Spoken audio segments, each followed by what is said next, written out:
நாளின் தியானத்திற்கென்று தெரிந்து கொண்ட வேத பகுதி ஏசியா தீர்க்கதரிசியின் புஸ்தகம் 53ஆம் அதிகாரம் 3ஆம் வசனம். அவர் அசட்டை பண்ணப்பட்டவரும் மனுஷரால் புறக்கணிக்கப்பட்டவரும் துக்கம் நிறைந்தவரும் பாடு அனுபவித்தவருமாயிருந்தார். அவரை விட்டு நம்முடைய முகங்களை மறைத்து கொண்டோம். அவர் அசட்டை பண்ணப்பட்டிருந்தார், அவரை எண்ணாமல் போனோம். ஏசியா தீர்க்கதரிசியின் மூலமாக உரைக்கப்பட்ட இந்த வார்த்தையிலிருந்து தொடர்ச்சியாக நாம் பார்த்து வருகிறோம். இதுவரை இந்த வசனத்திலிருந்து 5 பகுதிகளை நாம் பார்த்திருக்கிறோம், 5 தலைப்புகளிலே பார்த்திருக்கிறோம். இந்த நாளிலே அந்த 6வது தலைப்பை, இறுதியான தலைப்பை இந்த வசனத்திலே நாம் பார்க்க இருக்கிறோம். இந்த வசனத்தின் கடைசி பகுதி இவ்வாறு கூறுகிறது: அவர் அசட்டை பண்ணப்பட்டிருந்தார், அவரை எண்ணாமல் போனோம். அசட்டை பண்ணப்பட்டிருந்தார் என்பதை ஏற்கனவே பார்த்து விட்டோம். இந்த நாளில் எதை பார்க்க இருக்கிறோம் என்றால், அவரை எண்ணாமல் போனோம். இயேசு கிறிஸ்துவை எண்ணாமல் போனோம் என்று ஏசாயா தீர்க்கதரிசி இந்த இடத்திலே கூறியிருக்கிறார். யார் இந்த இயேசு கிறிஸ்து?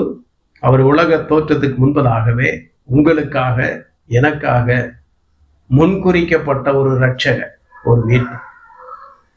இயேசு கிறிஸ்துவானவர் இந்த உலகத்திலே தோன்றி ஊழியத்தை ஆரம்பித்து அற்புதங்களை, அதிசயங்களை செய்து வருகிறார். எண்ணற்ற அதிசயங்கள், அற்புதங்கள் நடைபெற்று வருகிறது. உலகம் தோன்றின நாள் முதற்கொண்டு இதுவரை அப்படிப்பட்ட அதிசயங்கள், அற்புதங்கள் நடைபெறவில்லை.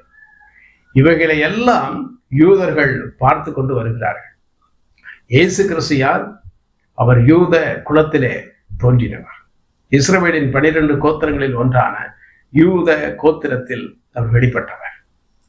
சொந்த ஜனங்களுக்காக வந்தவர். பழைய ஏற்பாட்டின் காலத்திலே தேவன் என்ன செய்தார்? இஸ்ரவேல் ஜனங்களை சொந்த ஜனம் என்று அழைத்தார். பரிசுத்த ஜாதி, எனக்கு சொந்தமான, எனக்காக பிரித்தெடுக்கப்பட்ட ஒரு ஜனம் என்று கூறினார். அந்த ஜனங்களுக்காக ஒரு மீட்பர் வெளிப்படுவார், ஒரு மேசியா வெளிப்படுவார் என்பதை பழைய ஏற்பாட்டிலே பல இடங்களிலே வாசிக்க முடியும். இந்த இரட்சகர் வெளிப்படும் போது அதிசயங்களை, அற்புதங்களை செய்வார். எண்ணற்ற அற்புதங்கள் நடைபெறும் என்றெல்லாம் பழைய ஏற்பாடு கூறியிருக்கிறது. விசேஷமாக குருடருடைய கண்களை எல்லாம் அவர் திறப்பார் என்று கூறப்பட்டிருக்கிறார். ஆனால் இந்த யூதர்கள் அவர்களுக்காக வந்த அந்த இரட்சகரை எண்ணாமல் போனார்கள். இவர்களெல்லாம் பழைய ஏற்பாட்டை கற்றவர்கள், அதை குறித்து கேள்விப்பட்டவர்கள், ஒரு மேசியா வெளிப்படுவார் என்பதை அறிந்திருந்தவர்கள், எதிர்நோக்கி காத்திருந்தவர்கள். இந்த நாளிலும் அவர்கள் அப்படித்தான் காத்திருக்கிறார்கள். இயேசு கிறிஸ்து இரட்சகராக வெளிப்பட்டு பல ஆயிரம் ஆண்டுகள் ஆகிவிட்டது. ஆனால் யூதர்கள் என்ன எதிர்பார்க்கிறார்கள் என்றால், இனி ஒரு இரட்சகர் வெளிப்படுவார், ஒரு மேசியா எங்களுக்காக வருவார் என்று எதிர்நோக்கி காத்திருக்கிறார்கள். ஆகவேதான் இன்றும் யூதர்களில் பெரும்பான்மையினர் இயேசு கிறிஸ்துவை ஏற்றுக்கொள்ளாமல் இருக்கிறார்கள். கிறிஸ்தவம் என்று சொன்னால் அந்த கிறிஸ்தவத்தை கேவலமாக, தரைக்குறைவாக எண்ணக்கூடிய யூதர்கள் அதிகமாக இருக்கிறார்கள். கிறிஸ்தவத்தை ஏற்றுக்கொள்வதில்லை. ஆகவே இந்த யூதர்களுடைய முன்னோர்கள் தான் இயேசு கிறிஸ்துவின் காலத்திலே வாழ்ந்தவர்கள். அந்த யூதர்கள் என்ன செய்தார்கள்? இயேசு கிறிஸ்துவை எண்ணாமல் போனார்கள். இவர் மூலமாக இவ்வளவு அற்புதங்கள், அடையாளங்கள் நடைபெறுகிறதே. அப்படி இருக்கும்போது இது எங்கிருந்து வந்தது? இந்த வல்லமை எங்கிருந்து வருகிறது? பரத்திலிருந்து வருகிற ஒரு வல்லமை அல்லவா? பலர் சாட்சி சொன்னார்கள். பரத்திலிருந்து நீர் வந்தபடியினால்தான் இவ்வளவு அற்புதங்கள், அதிசயங்கள் நடைபெறுகிறது. தேவன் ஒருவனோடு இராவிட்டால் அவனால் இவ்வளவு பெரிய அற்புதங்களை, அதிசயங்களை செய்ய முடியாது என்றும் கூறினார்கள். ஆனால் இப்படியெல்லாம் சாட்சி பகர்ந்தவர்கள் இயேசு கிறிஸ்து யார் என்பதை எண்ணாமல் போனார்கள். வேதத்தை கற்ற வேதபாரகரும், பரிசேயரும், மூப்பர்களும், ஆசாரியர்களும், பிரதான ஆசாரியர்களும் கூட என்ன செய்தார்கள் என்றால், இயேசு கிறிஸ்து யார் என்பதை எண்ணாமல் போனார்கள். இயேசு கிறிஸ்து கைது செய்யப்பட்ட போது அவருடைய சீஷர்களும் கூட சிதறி ஓடினார்கள் என்பதை நாம் பார்த்தோம். இயேசு கிறிஸ்துவானவர் ஒரு முறை சீஷர்களை பார்த்து கேட்டார், ஜனங்கள் என்னை யார் என்று சொல்லுகிறார்கள்? சிலர் சொன்னார்கள், நீ எரேமியா தீர்க்கதரிசி, நீ எலியா, நீ உயிர் தெழுந்த தீர்க்கதரிசிகளில் ஒருவர், இப்படியெல்லாம் சொன்னார்கள். இப்படியெல்லாம் மனிதர்கள் பேசிக் கொள்ளுகிறார்கள் என்று மறுபடி சொன்னார்கள்.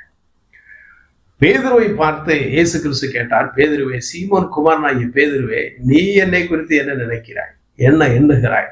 உன்னுடைய எண்ணம் என்ன? உன்னுடைய மனதில் என்னை குறித்ததான எண்ணம் என்ன? பேதுரு கூறினார், நீ ஜீவனுள்ள தேவனுடைய கிறிஸ்து என்று. ஜீவனுள்ள தேவனுடைய கிறிஸ்து என்றால் அதனுடைய விளக்கம் என்ன? ஜீவனுள்ள தேவனால் அனுப்பப்பட்ட ஒரே இரட்சகர், ஒரே மேசியா, என்னை ரட்சிக்க வந்தவர், என்னை மீட்க வந்தவர், என் பாவங்களுக்காக மரிக்க வந்தவர் என்பதை அவன் அறிக்கையிடுகிறார். இயேசு கிறிஸ்து என்ன கூறினார்? சீமோன் குமாரனாகிய பேதுருவே, நீ பாக்கியவான், மாம்சமும் இரத்தமும் இதை உனக்கு வெளிப்படுத்தவில்லை, பரலோகத்தில் இருக்கிற என் பிதாவே இதை உனக்கு வெளிப்படுத்தினார் என்று இயேசு கிறிஸ்து கூறினார். பிரியமானவர்களே, இயேசு கிறிஸ்துவோடு இருந்த சீஷர்களில் பேதுரு விசேஷமானவனாக காணப்பட்டான். அவன் என்ன எண்ணினான்? இயேசு கிறிஸ்துவை குறித்து அவனுடைய எண்ணம் என்ன? இவர் சாதாரணமான ஒரு அற்புதத்தை செய்கிறவர் அல்ல, தீர்க்கதரிசிகளில் ஒருவர் அல்ல, மரித்து உயிரோடு கூட எழுந்த தீர்க்கதரிசிகள் அல்ல, இவர் தேவனால் அனுப்பப்பட்ட இரட்சகர், மீட்பர் என்பதை உணர்ந்து கொண்டார். ஆனால் இயேசு கிறிஸ்துவானவர் கல்வாரி சிலுவையிலே தொங்குகிறார், அடிக்கப்பட்டு சித்திரவதை செய்யப்பட்டு சிலுவையை சுமந்து செல்லுகிறார். அப்பொழுதும் யூதர்கள் அவரை குறித்து எண்ணாமல் போனார்கள். எதற்காக இந்த மனிதன் நியாயம் தீர்க்கப்பட்டு இவ்வாறு சிலுவையை சுமந்து செல்கிறார் எண்ணி பார்த்தார்களா? பிலாத்து கூறினான் அல்லவா, இந்த மனிதனிடத்திலே ஒரு குற்றத்தை நான் காணவில்லை என்று கூறினார். இவர் குற்றமற்றவன் என்று பிலாத்து அறிக்கையிட்டார். இதெல்லாம் யூதர்கள் கேட்டுக்கொண்டுதான் இருந்தார்கள். இயேசு கிறிஸ்து கூறினார், நான் தான் தேவனுடைய குமாரன் என்று. அப்படி இருந்தும் யாரும் அவரை எண்ணாமல் போனார்கள். அவர் மூலமாக நடைபெற்ற அற்புதங்களை, அதிசயங்களை கண்டபோது, அவருடைய வாயிலிருந்து புறப்பட்டு வந்த அற்புதமான ஆச்சரியமான உபதேசங்களை கேட்டபோது அவரை எண்ணி பார்த்தார்களா? எண்ணி பார்க்கவில்லையே. யாரும் அவரை எண்ணி பார்க்கவில்லை.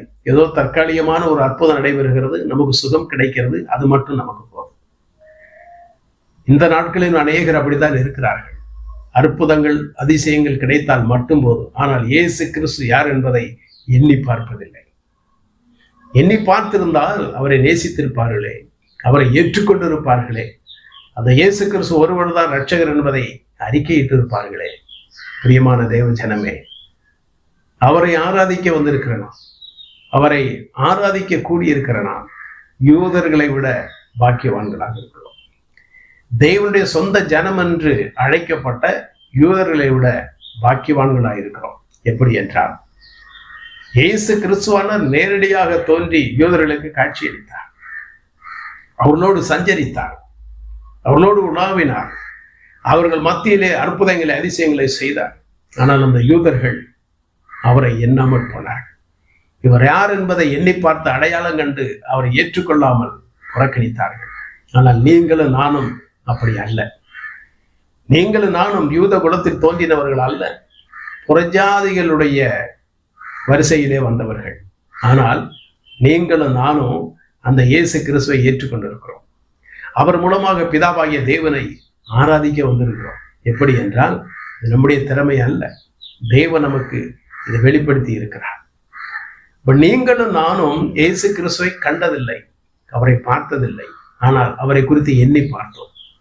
இந்த உலகத்திலே எனக்கு ஒரு இரட்சகர் தேவை, என் பாவங்கள் மன்னிக்கப்படுவதற்கு ஒரு மீட்பர் தேவை, என்னை கழுவி சுத்திகரிப்பதற்கு ஒரு ரத்தம் தேவை. இது யார் மூலமாக வந்தது? இயேசு கிறிஸ்துவின் மூலமாக வந்திருக்கிறது, இயேசு கிறிஸ்துவின் மூலமாக கொடுக்கப்பட்டிருக்கிறது. ஆகவே பழைய ஏற்பாட்டின் காலத்தில் வாழ்ந்த ஜனங்கள், விசேஷமாக யூதர்கள், அவர் யார் என்று எண்ணாமல் போனார்கள்.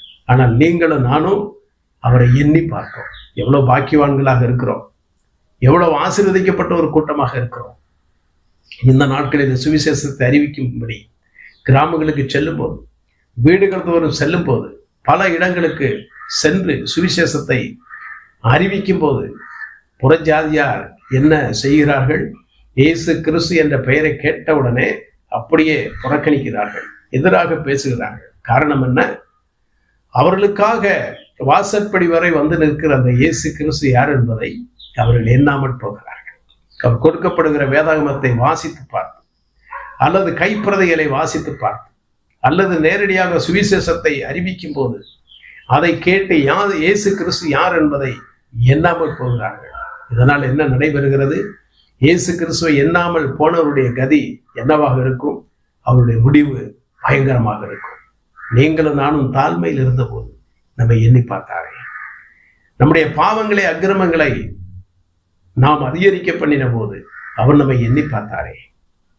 நம்மை புறம்பே தள்ளாதபடிக்கு, நம்மை கைவிடாதபடிக்கு நம்மை அவர் எண்ணி பார்த்தாரே. ஆனால் இயேசு கிறிஸ்துவான இந்த உலகத்திலே மனு அவதாரம் எடுத்து வெளிப்பட்ட போது அவர் புறக்கணிக்கப்பட்டார்.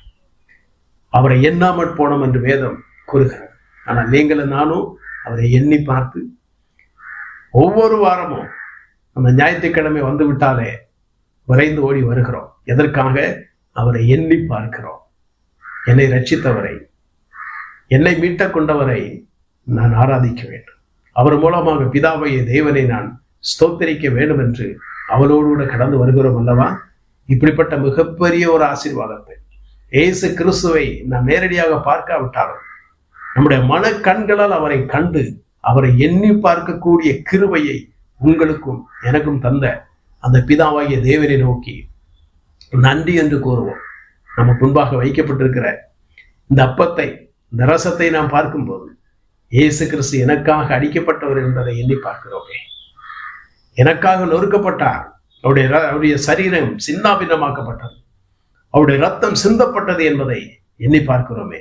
எவ்வளவு பாக்கியவான்களாய் அமர்ந்திருக்கிறோம். ஆகவே அப்படிப்பட்ட புத்தியுள்ள ஒரு சிந்தையோடு கூட இயேசு கிறிஸ்து யார் என்பதை எண்ணி பார்த்தவர்களாய் இந்த இடத்தில் அமர்ந்து நன்றி நிறைந்த உள்ளத்தோடு அவரை துதிக்க, ஸ்தோத்தரிக்க நமக்கு கிருபை பாராட்டின அந்த பிதாவாகிய தேவனுக்கு உள்ளத்தின் ஆழத்திலிருந்து புறப்பட்டு வருகிற சகலவிதமான துதிகளை, ஸ்தோத்திரங்களை ஏறெடுப்போம்.